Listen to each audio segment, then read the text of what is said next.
Well, Mr. President, it's good to see you again, my friend.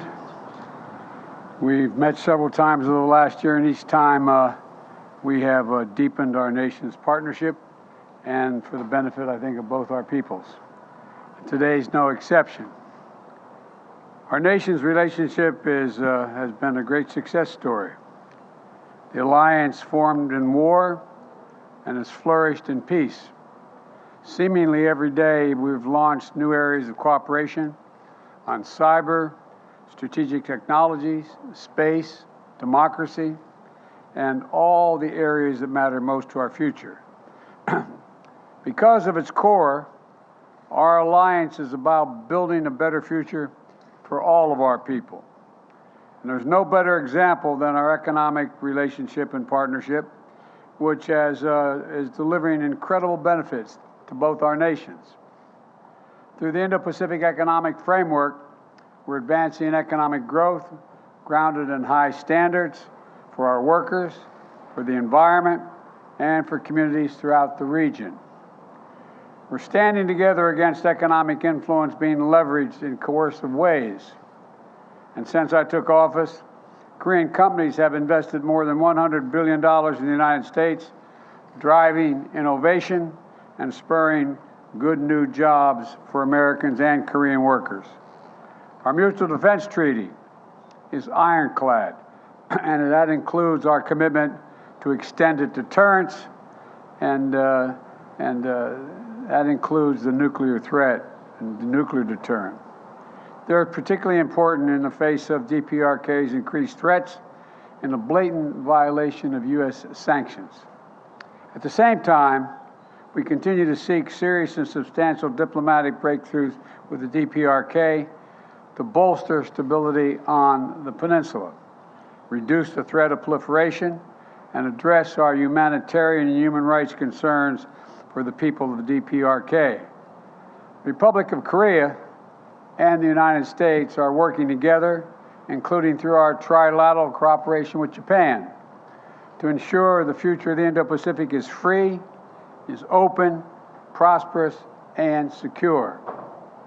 I want to thank you again, Mr. President, for your political courage and personal commitment to diplomacy with Japan. I've worked on these issues for a long time, and I can tell you it makes an enormous difference when we all pull together. I also welcome and support your administration's new Indo-Pacific strategy. It's a strategy that affirms how aligned our two nations are and our visions of the region and how similar they are. Today, we discussed our work together on promoting peace and stability in the Taiwan Straits, ensuring freedom of navigation in the South China Sea and beyond. Excuse me. I also affirmed our shared commitment, we together shared our firm shared commitment to stand with the people of Ukraine against Russia's brutal assault on their freedom, their territorial integrity, and democracy. The Republic of Korea's strong support for Ukraine is important because Russia's flagrant violation of international law matters to nations everywhere in the world, not just in Europe. When it comes right down to it, it's about what you believe, what you stand for, what kind of future you want for your children and grandchildren. And right now, I believe the world is at an inflection point. The choices we make today, I believe, are going to determine the direction of our world and the future of our kids for decades to come. That's why this partnership is so important, Mr. President, because we share the same values, the same vision. And I greatly appreciate, Mr. President, that the Republic of Korea co-chaired the second Summit on Democracies last month, and they will host the third Summit for Democracies. We both understand that our democracies and our people are our greatest source of strength, and working together, they make our nation stronger and more effective. From tracking the climate crisis and strengthening our effort to fight it and strengthening global health, no two countries are better suited to meet the challenges ahead than the Republic of Korea and the United States. I want to thank you again, Mr. President, for your friendship, your partnership, and all you've done to help build a future of shared strength and success. The floor is yours, Mr. President.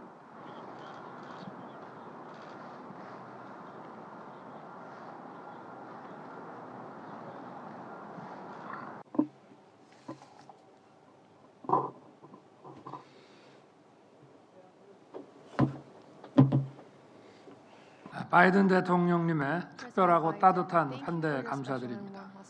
한미동맹이 70주년을 맞이한 뜻깊은 해 미국을 국빈 방문하게 되어 기쁩니다. 우리 양국은 자유와 민주주의라는 깊은 뿌리를 토대로 지난 70년간 도전과 위기를 함께 이겨나가며 강력하고 회복력 있으며 지속 가능한 가치 동맹을 일궈냈습니다.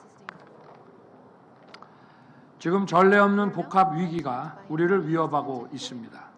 한미동맹은 세계 평화와 번영에 기여하는 정의로운 동맹으로서 이러한 위기를 함께 극복해 나가고 있습니다. 우리는 한미 글로벌 포괄적 전략 동맹의 깊이와 외연을 더욱 확장하고 미래로 전진해 나갈 것입니다. 저는 오늘 바이든 대통령님과 이러한 공동의 비전을 구체화해 나가기 위한 방안에 대해 아주 건설적인 대화를 나눴습니다. 이러한 우리 대화의 결과는 오늘 채택된 공동 성명에 잘 담겨 있습니다. 첫 번째 핵심 성과는 확장 억제입니다. 한반도의 지속 가능한 평화는 저절로 이루어지는 것이 아닙니다. 우리 두 정상은 북한의 핵 미사일 위협에 직면하여 상대방의 선의에 기대는 가짜 평화가 아닌 압도적인 힘의 우위를 통한 평화를 달성하기 위해 양국 간 확장 억제를 획기적으로 강화하기로 했습니다. 이러한 의지를 워싱턴 선언에 담았습니다. 바이든 대통령님은 한국에 대한 철통같은 확장 억제 공약을 재확인했습니다. 한미 양국은 북한의 핵 공격 시 즉각적인 정상 간 협의를 갖기로 했으며 이를 통해 미국의 핵무기를 포함하여 동맹의 모든 전력을 사용한 신속하고 압도적이며 결정적인 대응을 취하기로 약속했습니다. 한미 양국은 새로운 확장 억제 시스템을 구체적으로 작동시키기 위해 핵협의그룹을 창설하기로 했습니다.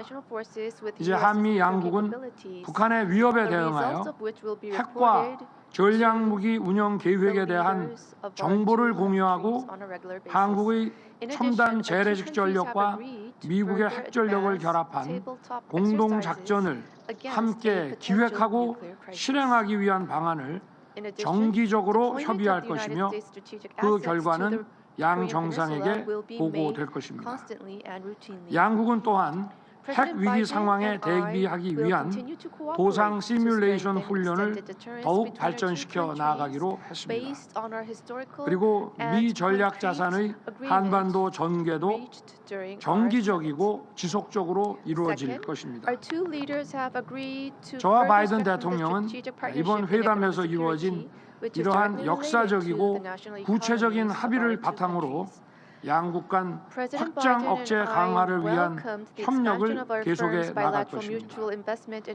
다음으로 우리 두 정상은 양국의 국민경제와 직결된 경제안보 분야에서 전략적 파트너십을 한층 강화하기로 했습니다. 저와 바이든 대통령은 최근 반도체, 전기차, 배터리를 포함한 첨단 기술 분야에서 양국 기업 간 상호투자가 확대되고 있는 것을 환영하였습니다. 바이든 대통령은 특히 한국 기업들의 투자와 사업 활동에 특별한 지원과 배려를 아끼지 않을 것이라고 했습니다. 우리는 미국의 인플레이션 감축법과 반도체 과학법이 첨단 기술 분야에서 양국 간 공급망 협력을 더욱 강화시켜 나아갈 수 있도록 긴밀한 협의와 조율을 해 나가기로 했습니다.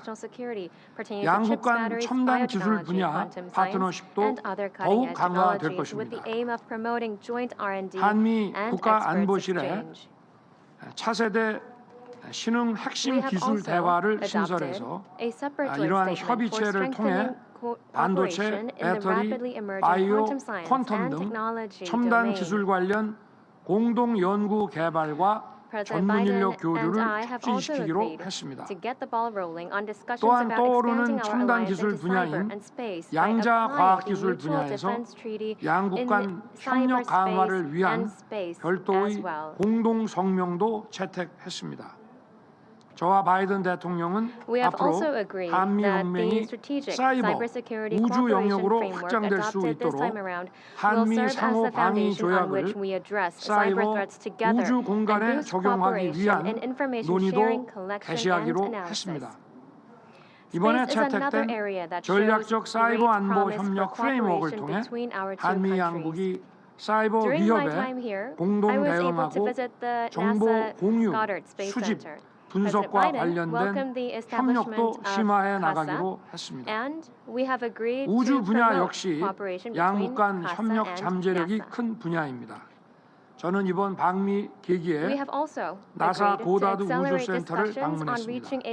바이든 대통령은 우리의 우주항공청 신설을 환영했으며 우리는 우주항공청과 나사 간 협력을 적극 추진해 나가기로 했습니다. 국방 분야 FTA라 할 수 있는 국방 상호 조달 협정 체결을 위한 협의도 가속화해 나가기로 했습니다. 저와 바이든 대통령은 양국 미래 세대 교류를 적극 뒷받침해 나가기로 했습니다. 이러한 노력의 일환으로 한미 청년 특별 교류 이니셔티브를 출범시켰습니다. 2023년 한미동맹 70주년을 기념하여 2023명의 이공계 및 인문사회 분야 청년들 간의 교류를 위해 양국이 총 6천만 불을 투자할 계획입니다. 여기에는 200명의 학생들을 지원하는 역대 최대 규모의 풀브라이트 장학 사업도 포함시키기로 했습니다.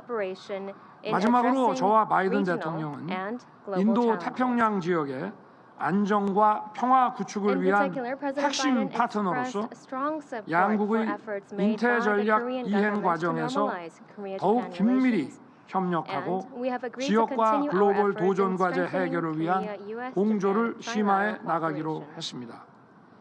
바이든 대통령은 특히 한일 관계 정상화를 위한 우리 정부 조치를 강력히 지지했으며 우리 두 정상은 한미일 3국 협력 강화를 위한 노력을 지속하기로 했습니다. 우리는 러시아의 우크라이나 침공과 같이 무고한 인명피해를 야기하는 무력 사용은 어떠한 경우에도 정당화될 수 없다는 공동 입장을 확인하고 국제사회와 함께 우크라이나를 지원하기 위한 협력을 지속해 나가기로 했습니다. 이 외에도 저와 바이든 대통령은 기후변화 대응, 국제개발 협력, 에너지와 식량 안보 등 주요 글로벌 이슈에 관해 양국이 주도적 역할을 수행하기 위한 방안에 대해 협의했습니다. 오늘 바이든 대통령과 회담을 통해 한미동맹 70년 역사의 새로운 장을 열게 된 것을 기쁘게 생각합니다. 아울러 저와 바이든 대통령은 자유사회를 위한 우리의 신념과 비전이 일치함을 다시 확인했습니다. 오늘 우리가 마련한 미래로 전진하는 행동하는 한미동맹의 청사진을 바이든 대통령님 그리고 양국 국민들과 함께 충실히 이행해 나가기를 희망합니다. 감사합니다.